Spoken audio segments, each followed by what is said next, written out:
کومه ډېر زیات محترم زید الرحمن جس صاحب ته جماعت کې تشریف راوړي ډېره زیاته مینه ورکوي ډېره زیات احترام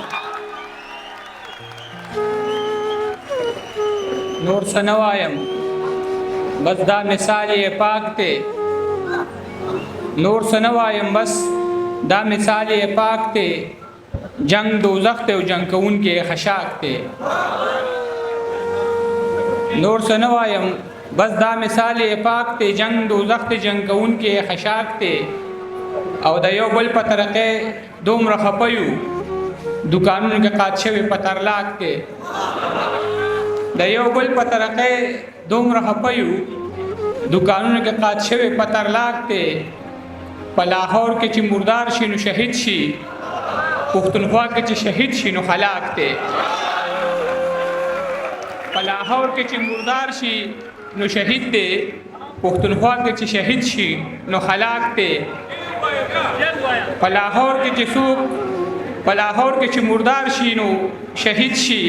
پښتونخوا کې چې شهید شي نو خلاک دی او مدرسو ته پیغلې ځي زلمي یې ساري دا حالات زموږ څومره شرمناک دی او التاف په نوم یو ماشوم و چې مولانا صاحب وفات شوی ما داسې شعرونه ډالۍ کړه چې د هغوی دغسې تړون وي دغه دوه درې شعرونه چې په ځان مې شک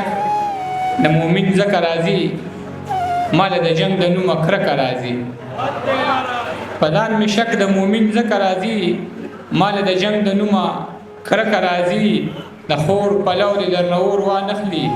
بچیه تو دې د ټوپکه راځي د خور پلو دې درنه اور وانخلي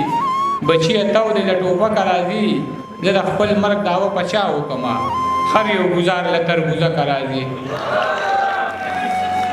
زه د خپل مرګ دعوه په چا وکړمه هر یو ګزار له تربوزکه راځي زما په قبر به واښه ولاړ وي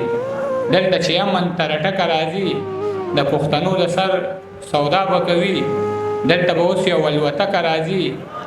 په دغه تمه باندې ناست دی عجز چې به انصاف کله په ځمکه راځي او ستا لیونې به ستا په غېږ کې په دا رنګ مړ وي لکه د بلې لمبې خوا کې چې پتنګ مړ وي او زما د مینې احساس ستا په زړه کې داسې مړ دی لکه د ښار پردو کوڅو کې چې ملنګ مړ وي او هغه سړي ته که څوک مړ وایي نو بد به کوي چې کوم سړی د پښتنې خاورې په جنګ مړ وي هغه سړي ته که څوک مړ وایي نو بد به کوي چې کوم سړی د پښتنې خاورې په جنګ مړ وي او هغه سړي نه لوبټه او څادر دواړه تو کې چې کوم سړی د لوبټې څادر په ننګ مړ وي چې د حالاتو د بلې د پیغلې خواله رسي هغه عاجز به د وختونو په پارسنګ مړ وي د بارانه کږه شیبه وه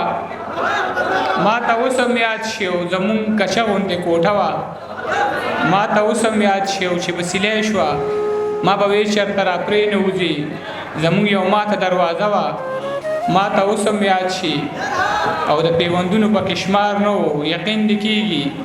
زما د مور یو لوبټه وه ما ته اوس هم یاد شي د پیوندونو پکې شمار نه و یقین دې کېږي زما د مور یو لوبټه وه ما ته اوس هم یاد شي او د سقاط پیسې نه وي مولیان ورله نږدې نه راتله زما د پلار چې جنازه وه ما ته اوس هم یاد شي او په ځان باندې مې شک د بې وفا غوندې راځي ګمان مې په هر ښکلي د اشنا غوندې راځي او په ډک ډک بازارونو کې خالي لاسونه ګرځم د خپلې بېوسۍ پورې خندا غوندې راځي په ډک ډک بازارونو کې خالي لاسونه ګرځم د خپلې بېوسۍ پورې خندا غوندې راځي ته غوږ کېږده بچیه چې دا بیا چېرته اوربل دی دا چغې خو زمونږ د پښتونخوا غوندې راځي ته غوږ کېږده بچیه چې دا بیا چېرته اوربل دی دا چغې خو زمونږ د پښتونخوا غوندې راځي یا خدایه د خانانو محلونه دې آباد وي زمونږ په دروازو کې تې رڼا غوندې راځي او چشمان یې دواړه سره وي د پښتون په درد او غم د شپې راله په خوب کې یو بابا غوندې راځي عاجز یم خو چې مور مې راته کله دعا وکړي په ځان باندې مې شک بیا د باچا غوندې راځي عاجز یم خو چې مور مې راته کله دعا وکړي په ځان باندې مې شک بیا د باچا غوندې راځي